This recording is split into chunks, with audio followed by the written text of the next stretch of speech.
Are you ready to talk about the Falcon and the Winter Soldier? Actually, there's something I want to talk about first. Oh, dear, this is unexpected. I know I never prompted you. It's a very short nothing. The Oscars are happening tonight. Oh. And given we've had a year of not much, That's I fair. probably will not be commenting on it in any other form apart from this little interlude right now. Have you seen any of the movies? One or two, but you know what? It's not sparked the imagination this year. It's done nothing for me. And it's not their fault. The films are all of good calibre, but there wasn't enough out, and pandemics affected filming, so just things never happened. So we can now talk about Falcon and the Winter Soldier if you'd like.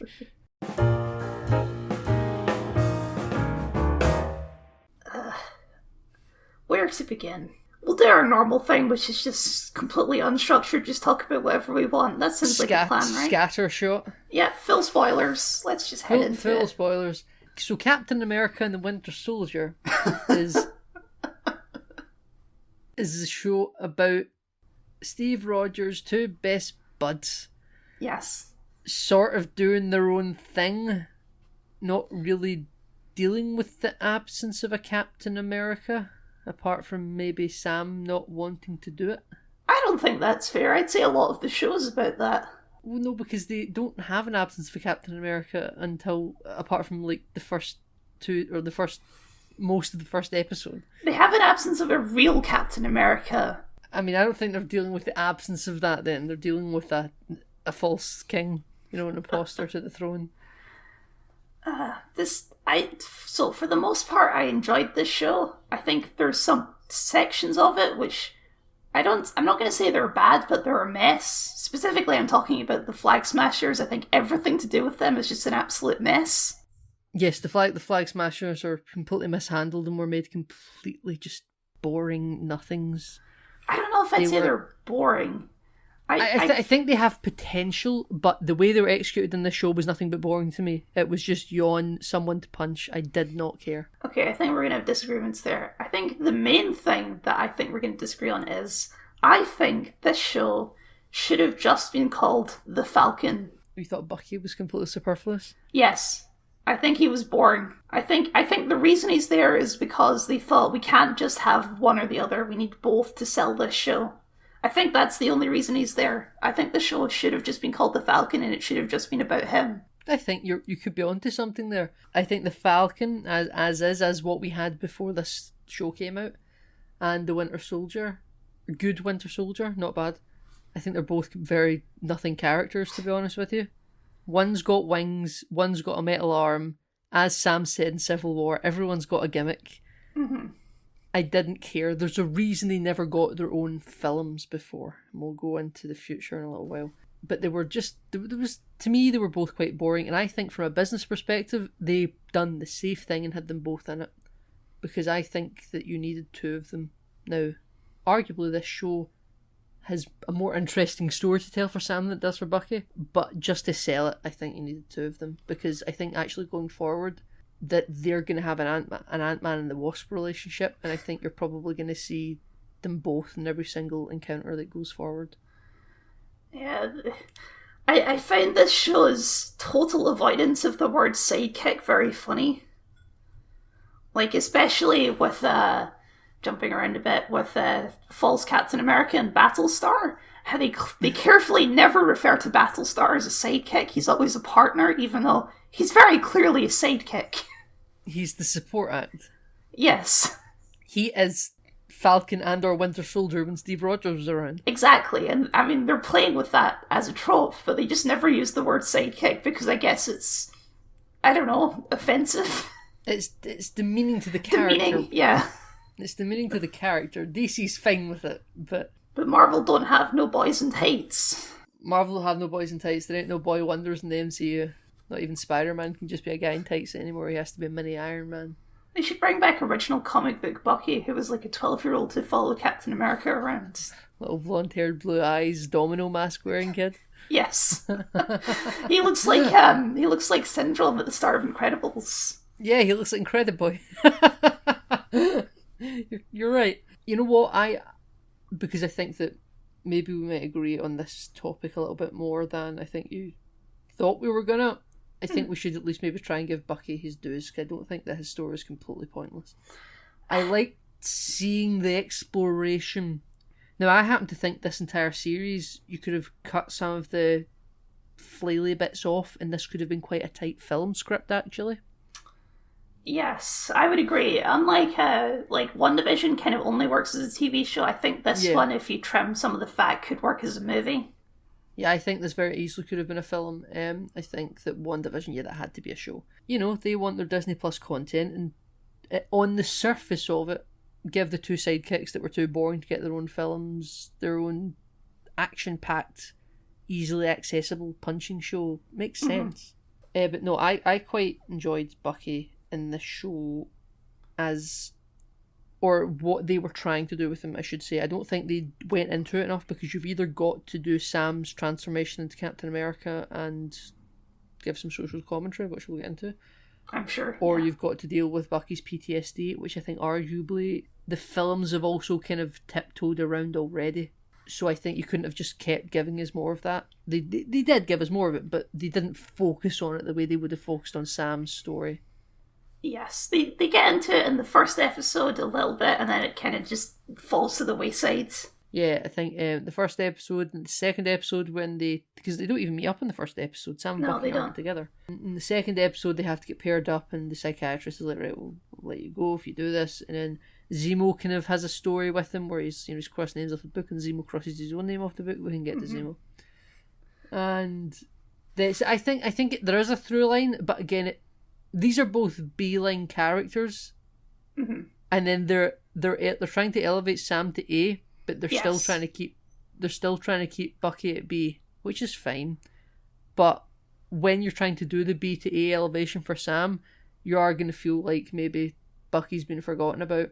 But I think he's just staying where he is, which is fine. And had they kept this in a film, I think he probably would have been treated largely the same. I think my issue between these two characters is, because I agree with you that before this, I really didn't have much interest in Falcon or Winter Soldier. They were both Captain America's sidekicks. But I think over the course of this show, I grew to really enjoy Sam. I think he's a really interesting character. I really like him. But I never had that same feeling for Bucky, just because I don't think his problems are very relatable or understandable. Like, he's got a much more comic booky sci-fi backstory to him, where he was this brainwashed super soldier assassin, and it's not that relatable.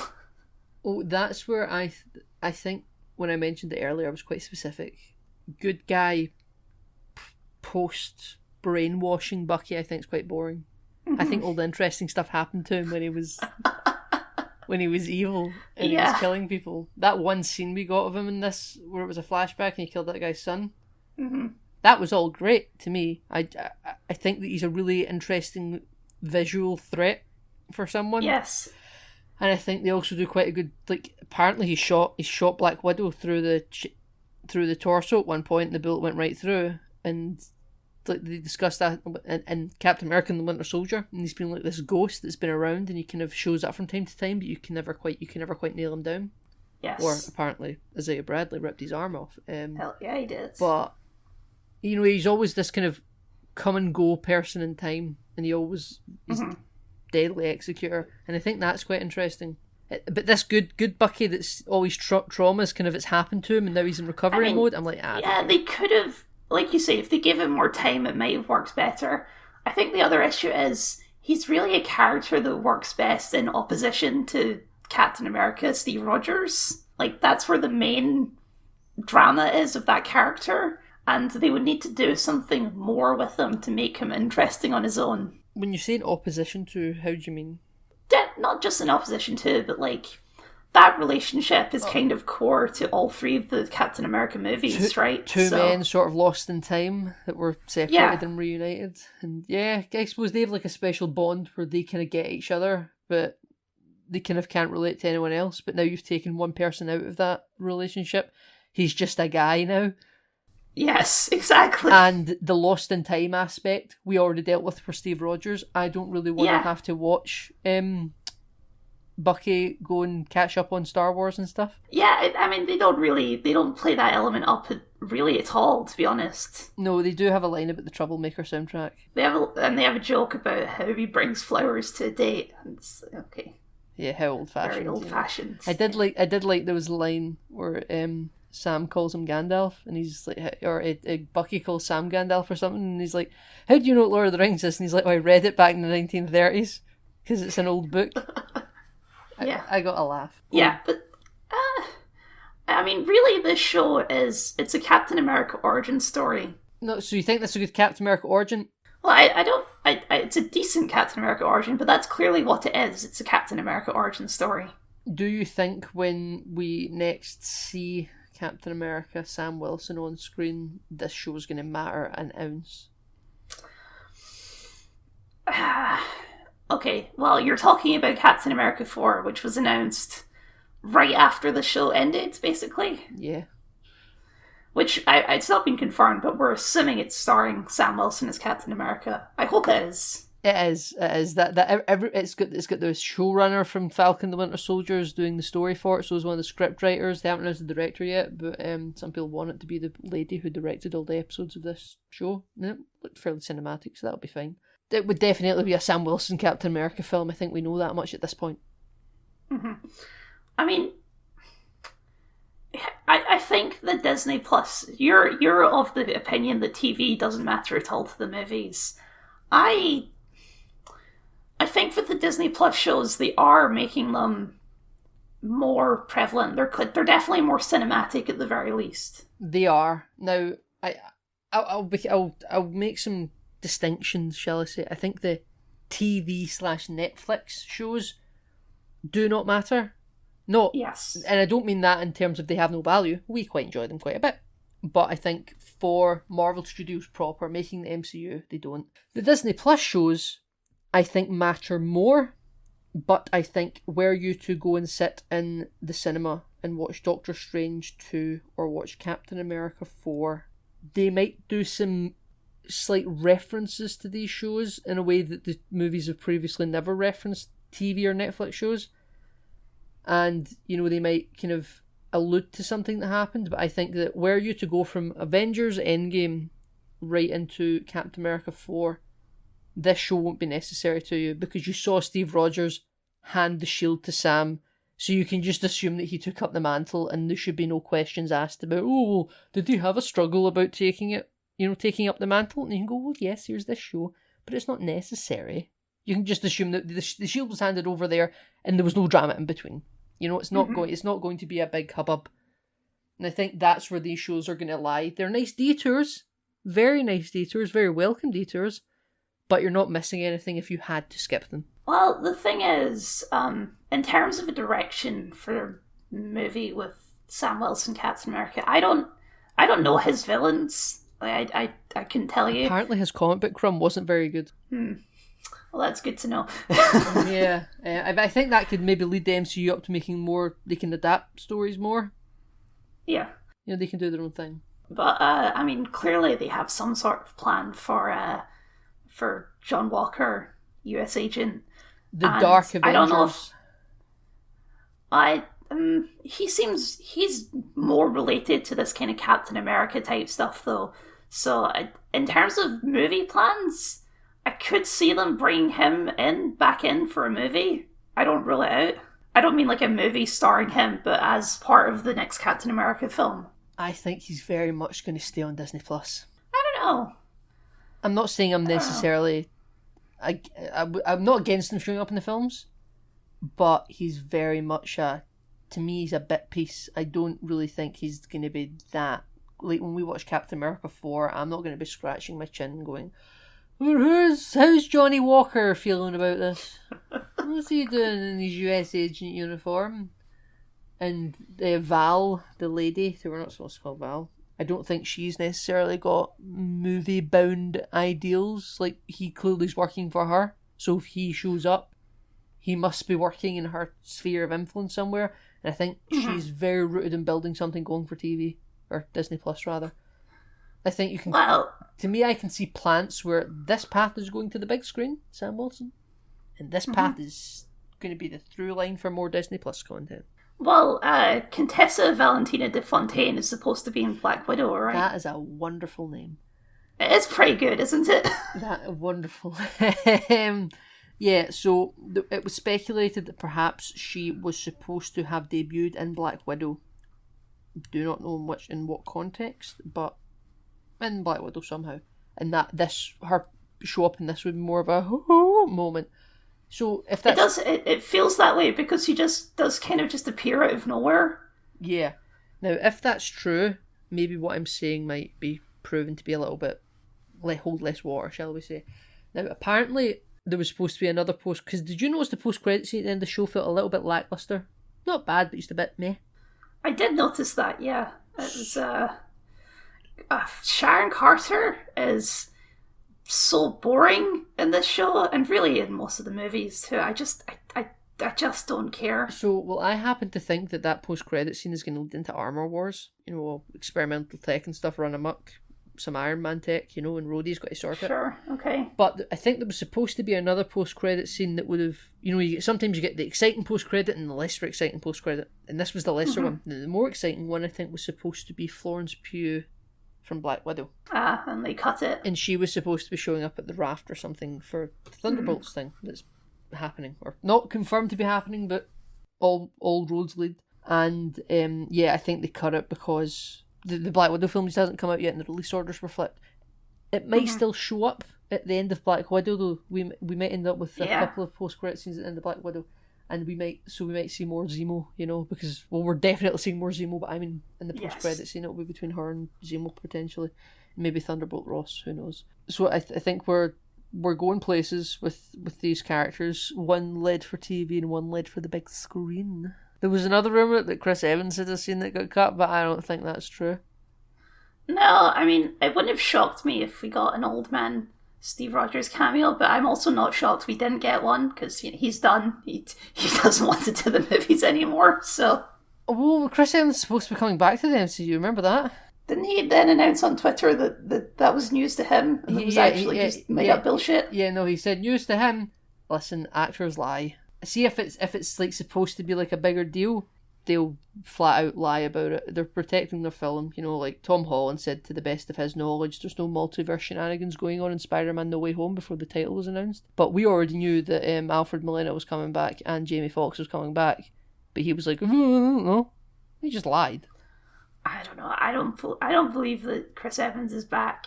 At least not for any kind of major role. Well, I think he's going to kind of do what Tony Stark had been doing for a while after Iron Man 3. Like, he showed up in Homecoming, you know?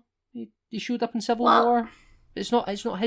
I don't know much about the Sam Wilson Captain America run, but I know that old man Steve Rogers is in it as like a mentor figure, I think. Yeah. So they might do something like that. I don't know, though, because if they were going to do that, I think he would have showed up in this show. Well, I happen to think that after WandaVision come out and thoroughly whipped everyone's expectations into shape, I wouldn't be surprised if he didn't, because everyone was so certain Doctor Strange, including me, everyone was so certain Doctor Strange was going to show up at the end of this to take us into Multiverse of Madness, and it would still have made sense. But I think the shows have thoroughly whipped the expectations. If he isn't going to show up, we're maybe curtailing some of the AAA level actors and characters out of the Disney Plus. We're not doing mad cameos in every single show. Calm down. You get one scene with Don Cheadle in this show, and then you're done. Yeah, and even he's not AAA, area. You know, he's one of the sidekicks. You'll get an Evan Peters. That's what you get. Oh, you get your Ralph Boner. You get your other. Dora Maji lady. Yeah, you not the main one, the other one. You don't get the main one. You don't get Okoye. You don't get Michonne from The Walking Dead. You get Ayo, I think is her name. Ayo, yeah, so something like that. Yeah, who was in Civil War? You know, she was in Civil War. Okoye wasn't. She's an even more side character than Falcon and Winter Soldier. She's just also there in every scene. Yeah. Like, she doesn't really get voice lines, she's just there. They brought back the French bodybuilder, man. He was in this show, and he was like, I'm just here to kill the Falcon in the last episode, and he was in the first episode as well. Oh, you confuse. I wouldn't have described him as a bodybuilder. He's more of just like an athlete type guy. Oh yeah, and I think in the real in our world outside the film industry, he's a bodybuilder. He was also in the Winter Soldier, so he's like. I know. I remember he has a fight with Captain America. Yeah, so he's he's the level of the Wakandan guard lady that they brought back. Yes. She's just sometimes there. That's the bit. That's the job. Let's get back to Sharon Carter and her non-story. You remember when we were talking about WandaVision, we talked about why is Monica Rambeau in that show? Yeah. That's exactly how I feel about Sharon Carter in this show. Her presence in this show just feels like set up for things in the future. Yeah, I would agree. I also think it's just because people were like, hey, isn't she on the run? Isn't she? I actually forgot. We spoke about this when the episodes were airing. I forgot she was also now a terrorist. I thought she just kind of gave the shield and the wings to them when they were on the run, and then they were kind of being like, oh, I don't know who stole them. And I thought she just went back to living her life. I forgot that she was. I remember that scene. I just did not know that the fallout from that, and I know there's actually a line about it, but I just must have missed it. See, the thing is, the only thing I remember about that scene is the completely romantic-less kiss scene that was in there. That's all I remember from that scene, because it was weird. Yeah, romances and kisses like that, and there's multiple other things throughout the MCU that do it, where you're like, I wonder how much of this really is planned, because they talk about how the MCU's got a big grand plan, and I'm like, I don't know. I don't know, because Peggy Carter was, the love interest, and you're kissing her niece. Yeah, what? It's weird. Yeah, but everything to do with her and the power broker and just Madripoor in general, it's just it feels so out of place in this show. Like, it didn't fit at all. It was weird. It was a weird diversion from the plot. Madripoor's like an X-Men locale, so I think that might be set up for maybe some mutant shenanigans. You see a bar in like an establishing shot. There's a bar that Wolverine likes to go. So I think we might see more Madripoor in future. Sharon Carter, the character who she inhabited, that could have been anyone, literally. Yes, I agree. In the context of the show, it was obviously going to be Sharon Carter. But yeah, if they hadn't decided to cast this actor, I can't remember her name, Van Camp, I think. Emily Van Camp? Yeah. Something like that. If they could have put anyone in this role, and I think the show would have been the same, unless they have wider plans for this character, and it's got to be someone Kyle. It can't be a new person. Well, that was the thing. As soon as they were like, "Who is the Shadow Broker?" and they left it a mystery, it's like, "Oh, it's Sharon Carter." There was literally no one else it could be. It could have been Don Cheadle.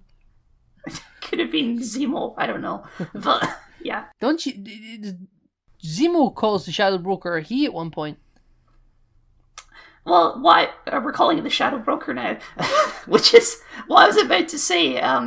It could be a Shadow Broker situation where she killed the previous Power Broker and became the new Power Broker.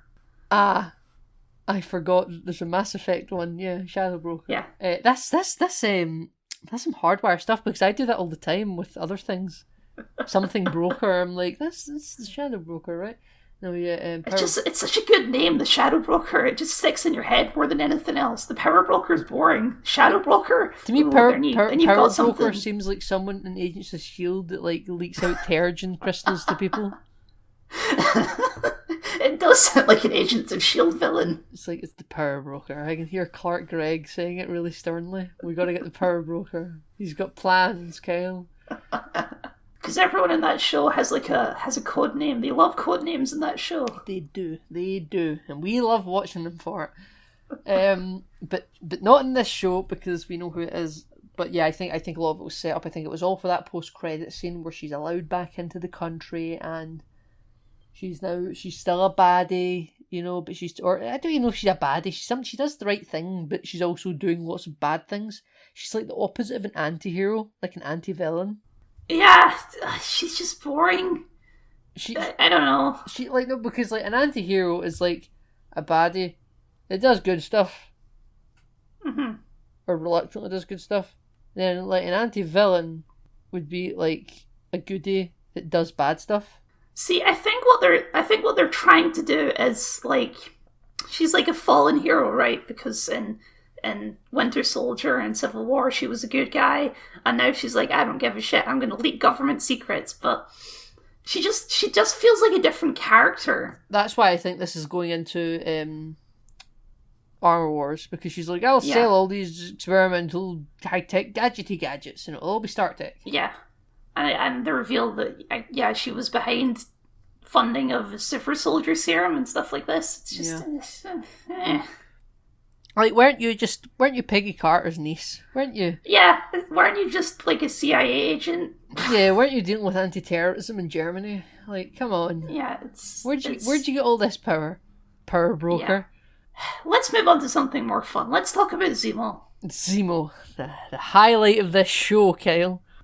It's weird, isn't it? But yeah, he has a ball of charm, that Daniel Brill. Yeah, and you got to remember what he did in Civil War, and you're like, oh, you're not nice at all.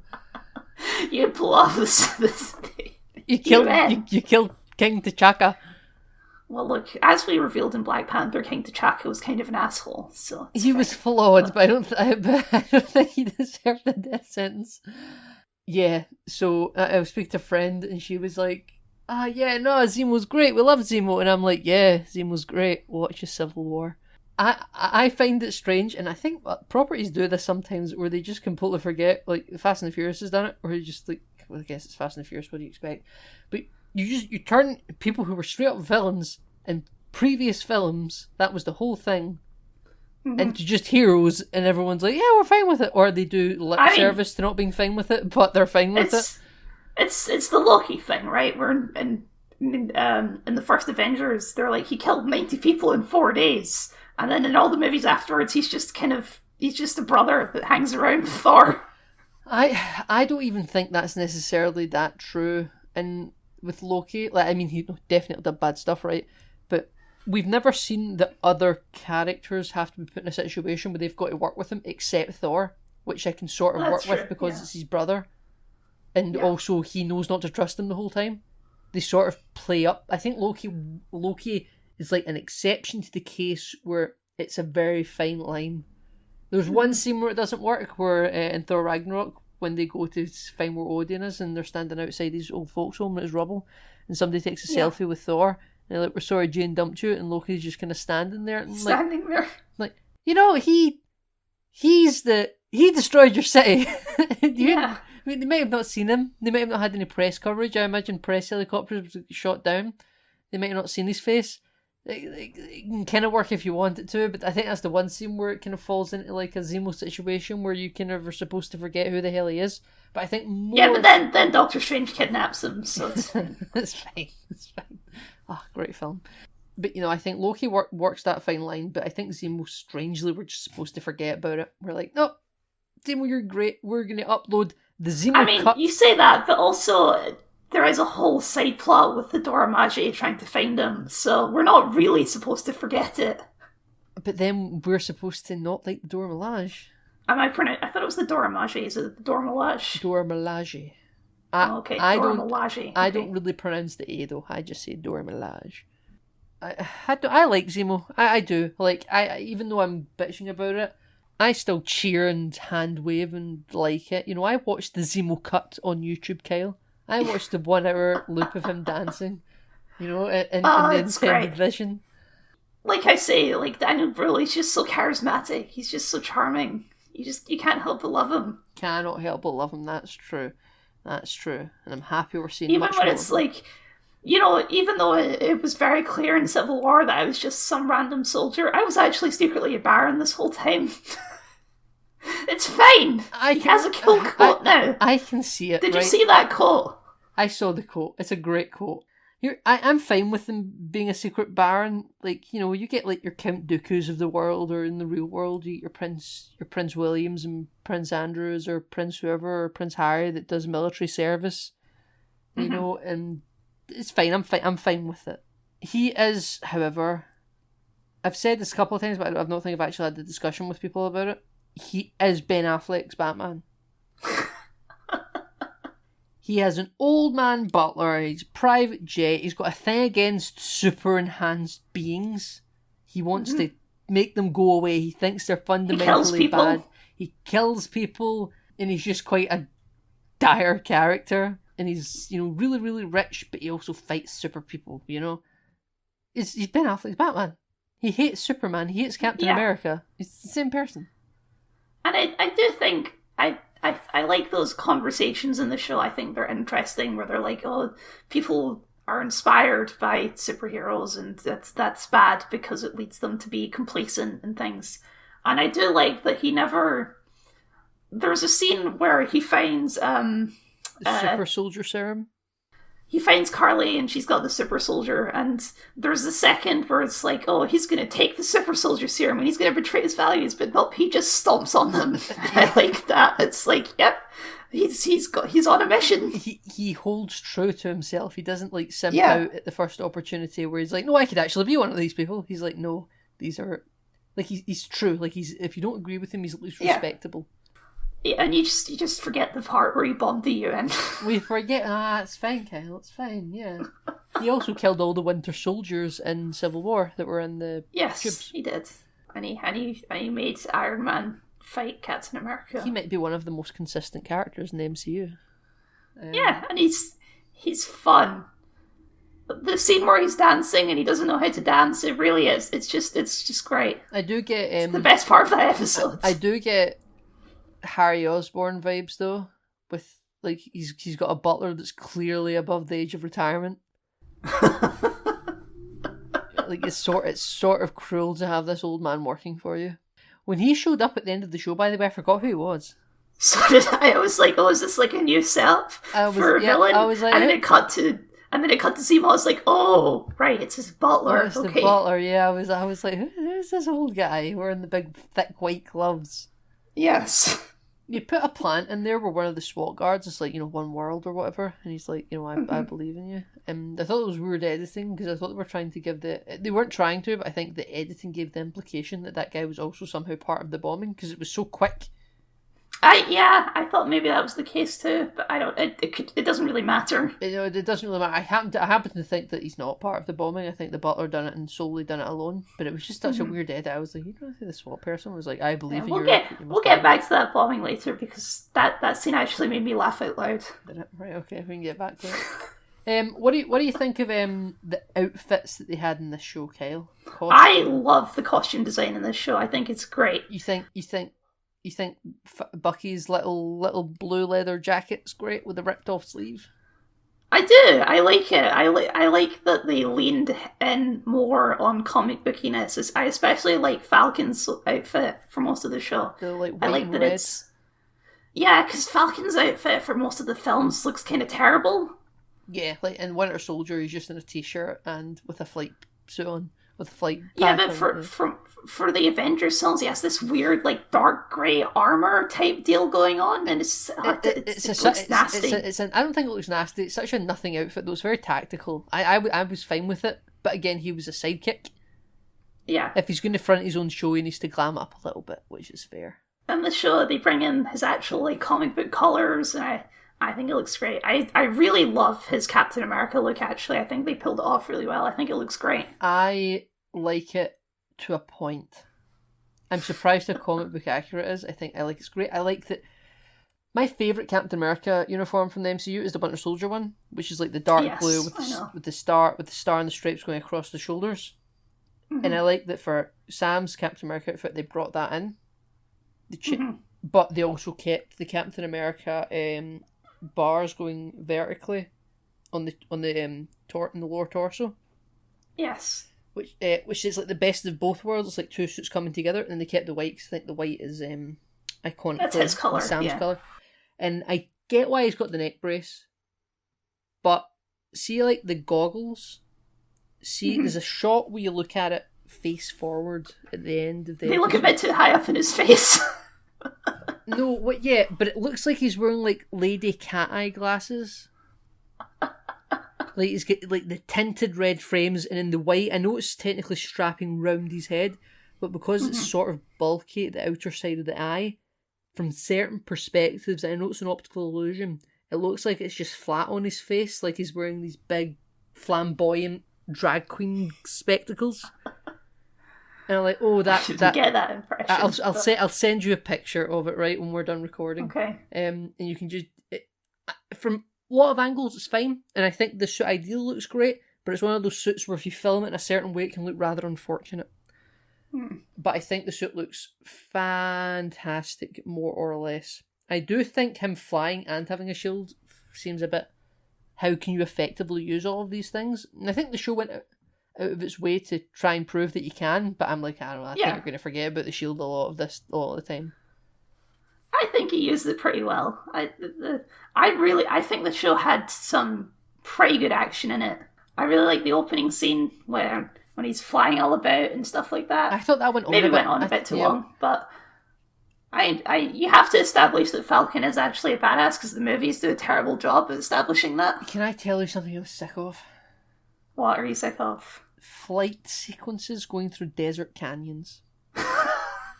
I did see that. I was like, is that the same desert canyon from an Independence Day? From Independence Day, from Top Gun, from the Phantom Menace pod racing, speeding through desert canyons. Mm-hmm. I hate flight. I don't know why. I cannot give you coherent vocabulary to quite express it. It's just been done before, eh? It's just commonplace. I love Star Wars. I hate pod racing. I love Top Gun. I'm so fed up with bloody Desert Canyon. Independence Day is alright. I hate bloody Desert Canyon flight montage fights. Not even montages, just action sequences. I'm just so done with it, Kyle. And maybe that's why I don't like that initial fight sequence as much as you do, because for some reason I hate Desert Canyon fights. I mean, I really like the action scene at the end where he's like contacting the senator lady who can fly the helicopter and they have to time it right. I thought that was all really fun. So I think they do cool stuff with the flying in the show. Can I notice something, by the way, about she's like, you put your earbuds in? Mm-hmm. So the lady in question, she has an iPhone. Yes. And I noticed that the clothing never got like brand approval to say AirPods. Mm-hmm. Put you're using an iPhone. Why not say AirPods? But, put your earbuds in. See, I didn't pick up on that one. I was like, there's somebody didn't want to get that brand approval. Chris Evans has quite a sleeker swimmer's build to him, like he, whereas, Sam Wilson, Wyatt Russell. Shit. No. Oh, Anthony Mackie. Anthony Mackie, Jesus Christ. Oh, that was bad. Anthony Mackie feels like he's got more of like a boxer's build to him, where I think he's a bit more broad.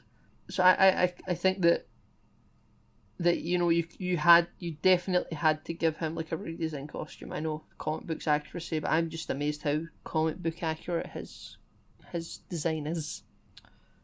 Whereas, Steve Rogers' Captain America outfit, he's had like 5. Yes. I mean, I'm sure they'll change it somewhat for the next scene, because they always do. But I like it. So what do you think of US Agent's outfit? Or we'll say Johnny Walker's first Captain America outfit that was blue before going to black? I really like it. I think they did a great job of making a Captain America suit that reads as... I don't want to say corporate, because it's not corporate, but it feels... I think it's very corporate. It feels made by a committee, if you know what I mean. Yeah. Uh-huh. Like, I suppose corporate would have lots of brand sponsorships on it. Captain America brought to you by Doritos. He feels like a government Captain America, which is what he is. He feels designed in a lab.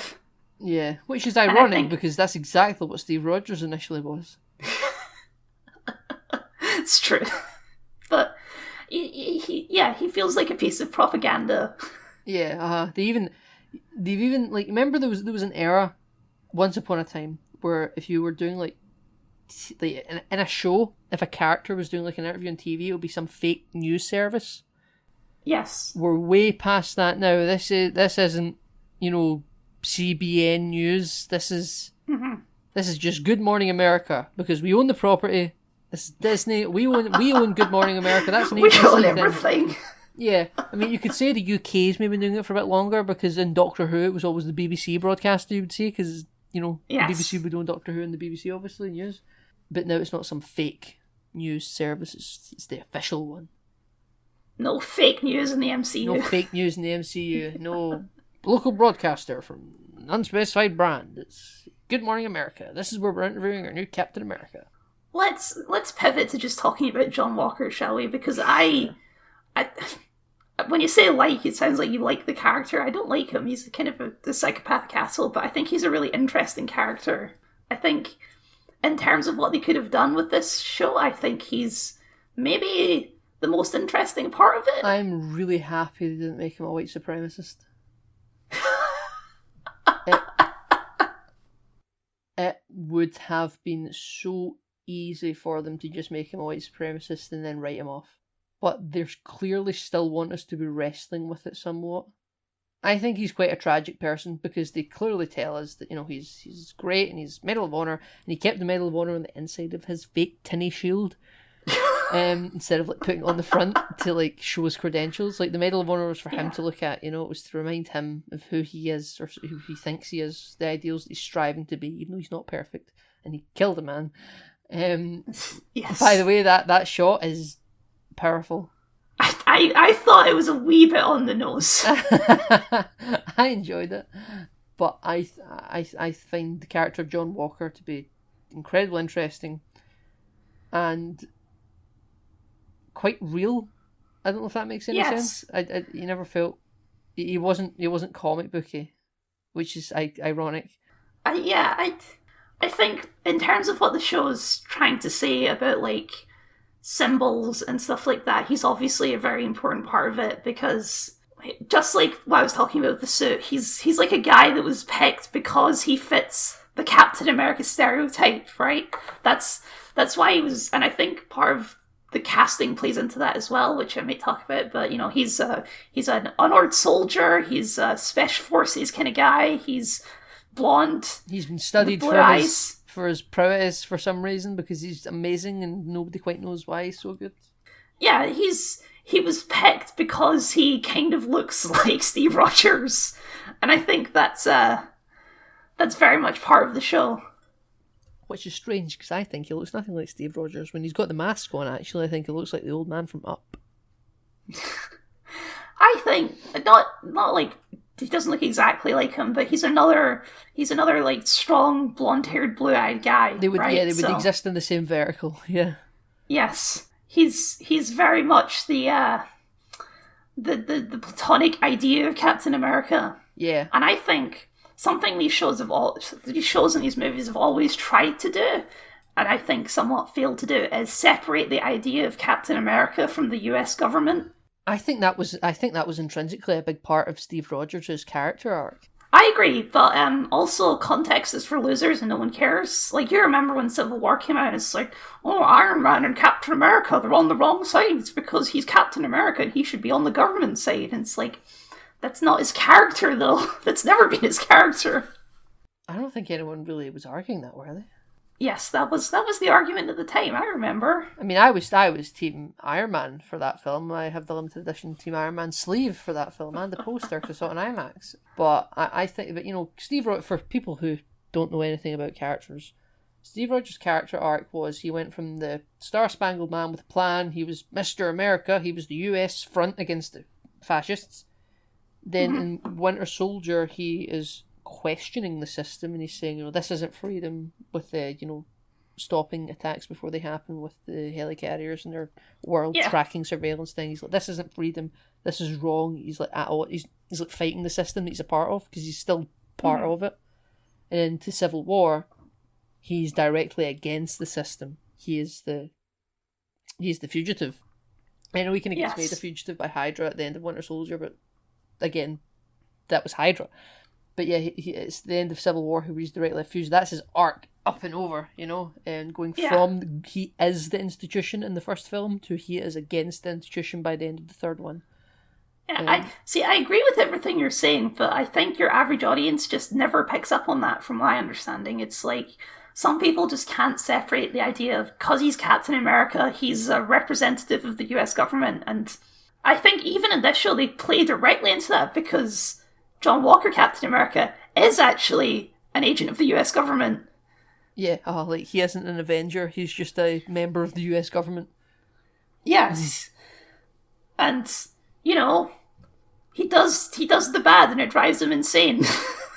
He And even you have the scene of, for like 5 minutes, Sam Wilson yelling at a bunch of US senators live on TV.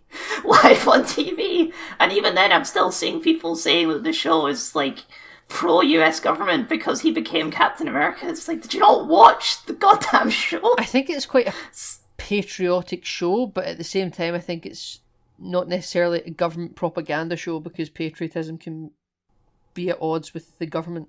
Well, that's been a conflict of Captain America for a while now, because it's not the best time in politics to be very US patriotic. You know? Yes, and that's something that the character just kind of, they don't really directly address it. I'd say they really address it more in this show than they ever did with Chris Evans' Captain America. This show felt very explicitly political, whereas the other ones were more kind of walking on thin ice of making it political. Well, they have the scene that everyone seems to think was cringy, but I loved, where Sam Wilson gets racially profiled by the cops. That was an interesting scene. It was it definitely took me out of the show, actually. I'm not saying that's bad. It took me out of the Marvel universe. It's like, this is so much more real than anything they've ever done in the MCU. Yeah, it was certainly it was a moment. I actually found the stuff with Isaiah Bradley more powerful.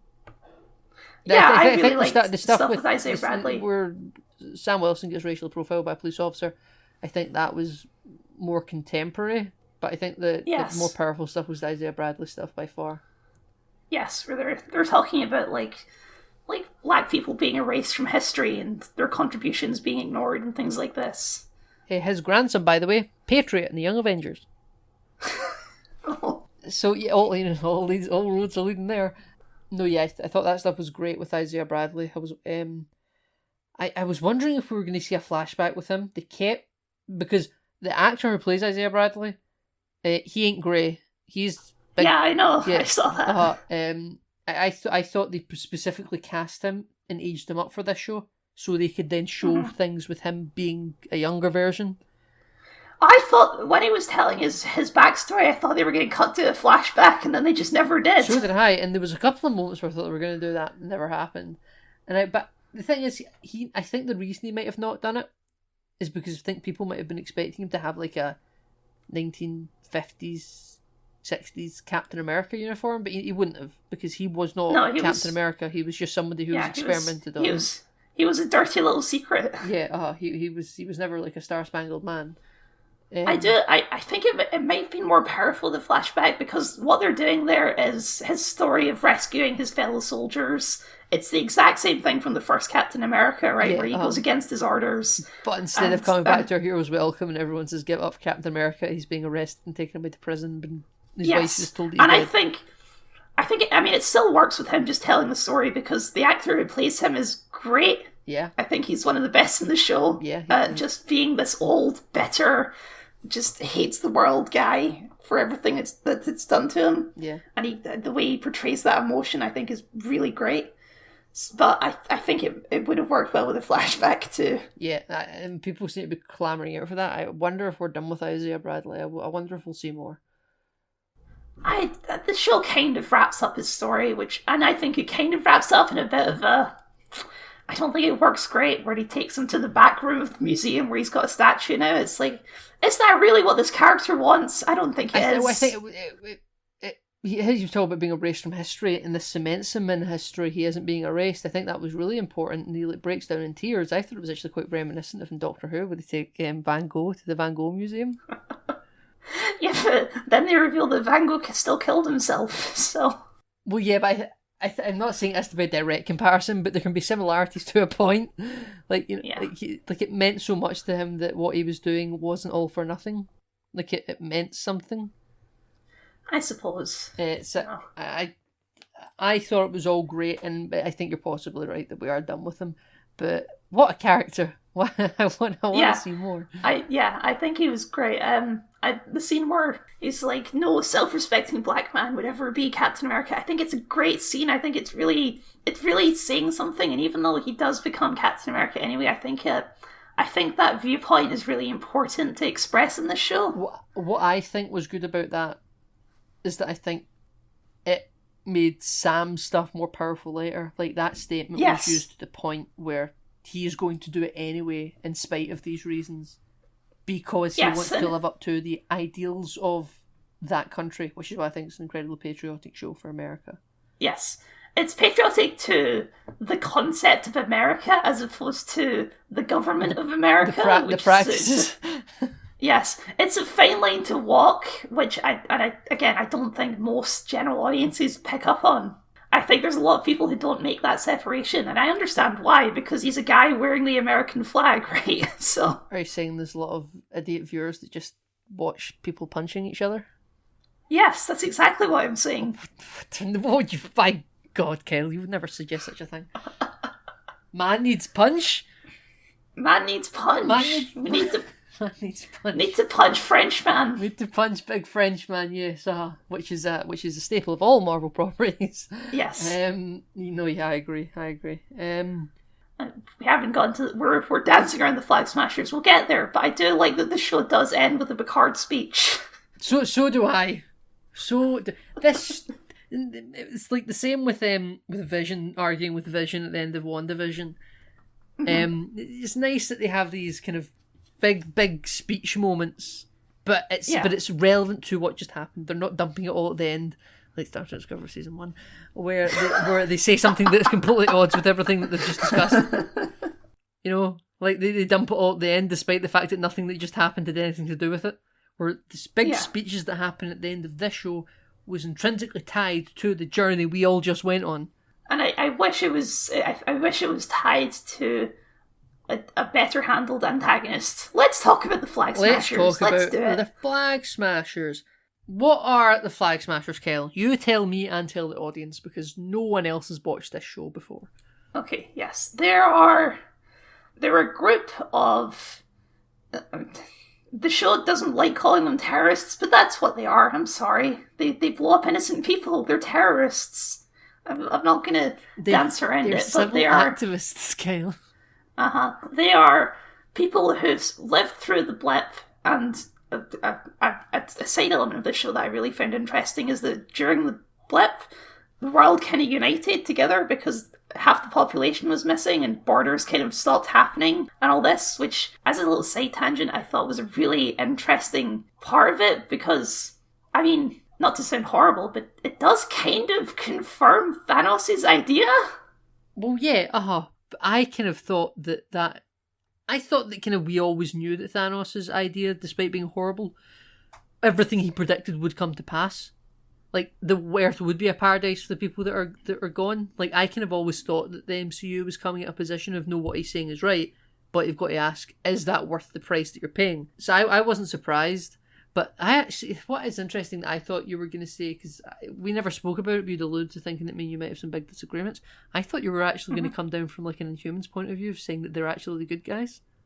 Well, okay. I am, sort of, right? Because, like, I mean, even the show does say in the end, Big Picard's speech, like, yeah, they're kind of right. So, I think their whole idea of the world should unite, one world, one people, I think... just that line, one world, one people, is, I think it's hard to say that that's not, like, kind of a good thing, you know? It's, borders, country, division, all this, it's not the best. But because of that, they still need them to be a villain, so they blow up innocent people, and it's like, I think the story would have actually been more interesting if they didn't do that. If they didn't have that one scene where they blow up a car bomb. Man need punch. No, Nathan, lady need punch. Lady need punch.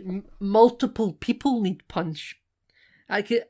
So yeah, the Flag Smashers, they are people who lived through Thanos' event, those 5 years, and they had a great swell time. And all these people came back, and suddenly people were made homeless because they've come back and they need a home, and they'll find people living in their houses, and that's really strange. There is things that I think they're trying to address within the Flag Smashers. Like, I don't think you can ignore that visually they've got some similarities to, like, Antifa. Yeah. And it's, like, I very much think that's deliberate. The fact that it's wrapped up in this, like, sci-fi nonsense political idea of half the population coming back, I think just makes everything such a mess of anything they're trying to say there. Well, yeah. See, that's kind of why, like, I found them quite useless because I didn't quite know what they wanted to say. Because I felt like okay, here's premises that you're floating out there, and you're saying here's what they stand for, but I couldn't quite figure out if the people writing it were for or against them. Like, you could say it's as simple as, you can tell what side they come against us because clearly the protagonists and Sam Wilson are trying to get them. Mm-hmm. But they gave them so much time to be sympathetic to, and I was like, I don't care. I don't care about Carly sitting outside of a refugee camp with her friends saying, if we had grown up in another time, maybe I would have been taught to hate you because we're from different parts of the world. And I was like, I just don't care. I just don't care. Sorry, Carly. Like, also it's because I think she's quite young as well. I'm like, why are these people listening to you? You're a misguided teenager. I did look at her actor is like 21. She's younger than us. Yeah, she was in Solo, Star Wars story. She was Enfys Nest. But I was just kind of like, why are these people listening to you? I really don't understand it. What have you done to be the Mr. Take Charge? Is she like a polar opposite of Greta Thunberg? I never even made that connection, but I think you're right. Like, I think that might actually be what they were going for, because in the comics it's Carl Morgenthau, right? And it's a guy, and it's like he's like a former baron or some nonsense, right? And his costume is terrible. I'm going to be honest, I think I knew this was a gender swap, but I never knew anything about the character. In the comics, as far as I can tell, Flag Smasher is a joke villain with a terrible name, and it's just like, I hate all countries because Captain America stands for a country, and I hate all countries. And that's the entire idea behind that villain. Sounds about right. But yeah, no, so I could not get on board with every single word that came out of my mouth, and Sam says as much. It's a misguided teenager. So, but before he said that, I was already there. I never needed him to tell me that. So I was kind of completely writing off everything she was saying already. I was like, shut up, kid. I was, that Rock, the clip of the Rock, and he gets the microphone when he's wrestling. He's like, shut up, bitch. I'm not going to agree with you there. I found the Flag Smashers, at least Carly and the one other guy. The one that Johnny Walker brutally murdered. No, not him. The long-haired one. The New Zealander guy. Yeah. I found them sympathetic up until she blew up a car bomb and killed a bunch of people for no reason. I think more than just the sympathetic scenes, I think that's the scene that complicates everything, because I think had a world-weary polar opposite to an Isaiah Bradley maybe have been in that position, possibly I would have agreed, but it was just some misguided teenager. I was like, you're a kid. What? And I know we're roughly the same age as her, but I'm also not leading a world terrorist organisation at this age. Well, that's the thing, right? If they'd done some maybe play with like an opposite to an Isaiah Bradley that was in their kind of beaten down, and they've seen the blip as this great reset chance to change the world as the way they've always seen it as or wanted it to be, and they've done things in the old order that they didn't like, and they're like, this is a chance to repent for it, and they've got this, this life of experience that they're trying to help to influence what they want the world to be. Maybe I would be like, okay, I can see your personal motivations for it. You know what, Nathan? You know what you sound like now? What? Right now, you sound like a boomer who doesn't respect the kids. I don't respect the kids, Kyle. I'm sorry. I fully grant that. But I was like, because I think what they've done, or what they were trying to do, I don't necessarily think they succeeded, is they're trying to do that opposite of Isaiah Bradley, where it's a young radical with big ambitions, right? I don't think they necessarily succeeded because, again, car bomb. But...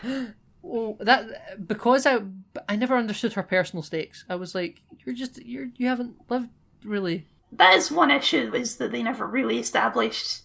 Like, it's another thing where a flashback might have been really helpful if we could actually see some scenes in between the blip of this. I really want to see more of what that was like. We saw some stuff in Avengers Endgame, and really nothing. I want to see the blip, but you couldn't set a show really during the blip, I don't think. Only really flashbacks. No. Because if you set a show during the blip, you're topping out at 5 seasons. I think if we had gotten a flashback of Carly meeting up with her friends, and like we see all of this humanity working together, and if we could get a more clear understanding of what it is she wants, I think that would have helped the show immensely. I agree. That would have helped the show immensely. Because as it is, like, she says these things, and we see that, like, maybe the refugee camps aren't the best, but they never go in depth enough with it to make it understandable. Yeah, I know, that I completely agree. And we haven't even really spoke about the fact they also took super soldier serum, because who cares? Yes, some random guy in a storage locker invented the super serum. Was able to successfully recreate it, even though Bruce Banner couldn't. Super soldiers are now really, and apparently destroyed the vials. But we've now opened that genie's bottle of super soldiers are now a penny apiece. They can, yes, and arguably maybe that was tickled with in Civil War with old ones from the 80s that were in cryo, but I think that was successfully able to be made a one-off.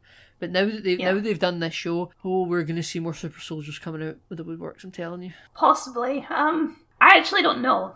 Steve, the reason I laughed when they blew up that armoured thing, is because that felt to me like the show saying, nope, we're done with this plot line now. Fuck it, they're all dead. No more flag smashers. We're done. We're wrapping this up. Quick, done. We're done. Move on. Next story.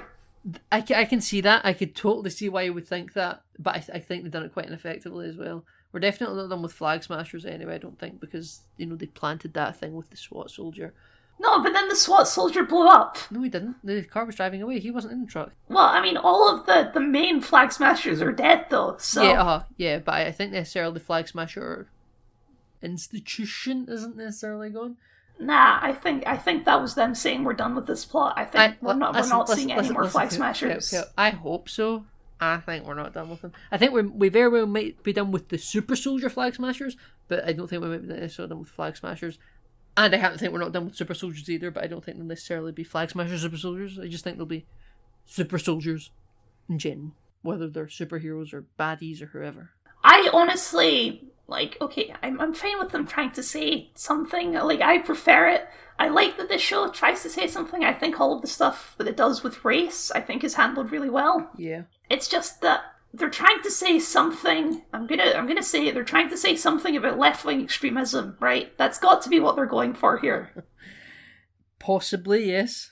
And I mean, it feels especially prevalent given that last year we had all of the Black Lives Matter protests and all of this stuff and all of this news about why can't they just calm down? Why are they out there on the streets? This was shot round about that time. This was supposed to come out last year, remember?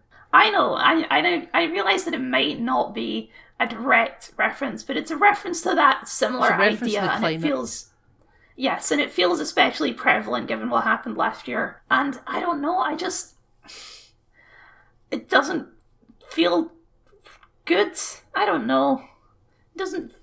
What they're trying to say about, anti-violence and... I thought the show was quite well balanced politically. Maybe. I don't think this was a hit piece against the right or the left. Politically, I'm speaking. Because again, you could have made Johnny Walker. I'm calling him Johnny Walker after the drink. Yeah, they could have made him white supremacist really easily. But he's still bad, and they dealt with race really well. So it's clearly not.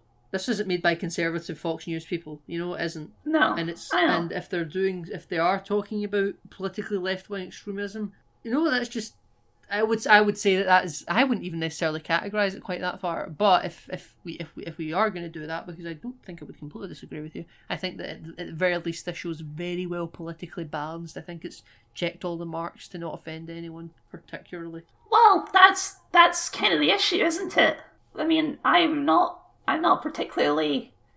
I don't agree that makes it. That's a positive, that you're not trying to offend anyone, which, by the way, they did anyway. I mean, yeah. They're going to be people that will completely ignore they'll completely ignore any comparisons that are made in one direction and just focus on the attack that's been wagered against the side they are a part of. Especially if they're a racist, which, oh boy, did they come out of the woodwork for this show. No, it's fun. I can assume that they did.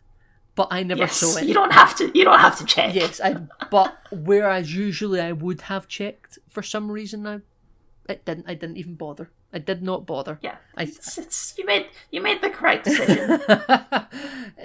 But you know what? There ain't no business like show business, and Marvel, as we've said before, likes to be a broad church for everyone, and I think it wonderfully is. And now we're seeing it to a new degree where it can get quite political, but somehow still be accepting for most people. Yeah, yes. I don't know if I'm good with that. I prefer them to take a more harsh stance on something. I mean, I think it did take some harsh stances, but I think it can take harsh stances against extremisms on both sides, whether it be rioting and, activism run amok, or indeed corruption within institutions such as police forces. I mean, they didn't really get into that though. They had the one cop who was a bit racist. That's like I think the show handled race stuff really well, but I also don't think that's not like a hot take anymore. That's not really a brave stance that like racism is bad. I think I'm glad to see them actually address it in the show, and I think they handled it well, but it's not a brave stance. I think it might not necessarily be a trailblazing stance anymore, but I think it's still a hot button issue, especially at the moment. I think I'll agree. I think it's, and I just want to say, like, in terms of that, I think having a Black Captain America, great stuff. I think it's cool that they went there. It's one of the most iconic superheroes in the world. I think the MCU looks like it's blazing towards a very diverse cast in the next few years. If you look at the current lineup. That's cool. That's cool and good, and I appreciate it. But I think it did more than just do one quick scene with racially profiling Sam Wilson. Like, that's the contemporary thing. But, I mean, it dealt everything to do with Isaiah Bradley was all sort of corrupt institutional stuff, Yes, and that's true. I think this show, if I stand back and look at it, yes, could it do more? Yes, it could become a trailblazing show. I don't think Marvel's in trailblazing business, but I do think it is now, for the first time ever, at least starting to get into hot button issues, which it would have completely stayed away from a few years ago. And maybe in future they will become trailblazing issue topics. But I think right now, for a business, especially Disney, I think this is very forward thinking of them to at least start turning up the temperature a little bit, even if they're not going to an 11 yet. I think them even going to an 8 is in the modern impressive. climate, you can't not anymore, if you know what I mean. Like, we're at the point now where absence of saying something becomes saying something, so... I think for a certain kind of person that's true. I'm not there personally.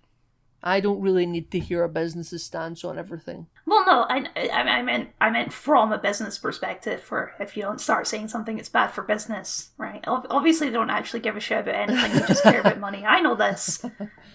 No, I didn't mean that either. I meant like if I don't hear a business say anything about a topic, I don't necessarily think that's them being political. I just think that's them just shutting up. But for me, it's a business decision, right? It's a no downsides thing to do. So yeah, well, you might get people apart from ripping up your products and saying boycott, complaining about the woke agenda. Yeah, I know. No, exactly. But like... there's always two sides to the coin. It depends how far you are on that coin if you want to see it. But no, so I think that Marvel are doing good things. They are not tilting the ship over. They're not swinging the Black Pearl from left to right and tipping it over yet. But I think the fact that they're at least trying something that they wouldn't have done a few years ago is commendable. Now, people can say, I don't care, let's do it now. But that's the kind of radicalism that this show specifically says is bad. Yeah, so I'm fine with it, to be honest with you. I'm fine with moving slowly. It's baby steps, we're getting Shang-Chi this year, and you know what I feel so bad about Shang-Chi? I think it's going to be quite a boring film, and it's that trailer. It looks really dull, doesn't it? Yeah, it's like, and they tried to say. Remember that new live-action Mulan film that came out? Like I do. You know that the animated one, Raya and the Last Dragon, that just came out. Mm-hmm. Apparently, it's quite good. Apparently, it's not doing great at the Chinese box office. Yep, which what I've heard. They're investing a lot of effort into more Asian diversity, but it happens to also be that it's just not like they're thinking doing that as a placeholder for good content. It's like, maybe put your Asian talent, who are undoubtedly very talented, put them in good stuff instead of making their presence be the good stuff. I mean, I don't necessarily. I mean, I'm sure they're trying to make good movies. No, right? I have no doubt that Shang-Chi will be perfectly subpar with other Marvel properties such as Captain Marvel.